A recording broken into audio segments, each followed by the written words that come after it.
இருக்கக்கூடியது ராஜாவூர், நாகர்கோயிலேருந்து ராஜாவூர்னு சொல்லி போகக்கூடிய ஒரு இடம்.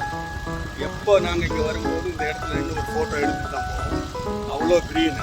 இப்படியே சுற்றி பார்த்தோன்னா பின்னால் மலை, அப்புறம் ஃபுல்லாக வயலங்கரை. பேக் சைடு நான் காட்டுறேன், எல்லாமே வயலங்கரை ஃபுல். இதில் க்ரீனுன்னா அப்படி ஒரு க்ரீன். இந்த ஏரியா வந்தாச்சுன்னா ஏக்கர் கணக்கில் அவ்வளோ க்ரீனாக இருக்கும். அந்த ரோட்டில் நமக்கு ட்ராவல் பண்ணும்போதே அப்படி சூப்பராக இருக்கும். ஏன்னா சீனரி கரெக்டாக மலை, ரோடு, வயலங்கரை அந்த மாதிரி. இது வந்து கன்னியாகுமரி டிஸ்ட்ரிக்டில் வந்து ஆக்சுவலி நாங்கள் பார்த்ததில் ரொம்ப எப்போவுமே பச்சை பச்சையாக இருக்கக்கூடிய ஒரு இடம். எனி டைம் இந்த ரூட்டுக்கு வரும்போது கண்டிப்பாக நாங்கள் இதில் இன்னும் ஒரு ஸ்னாப் எடுத்துகிட்டு தான் போவோம். அந்த மாதிரி ஒரு இடம்.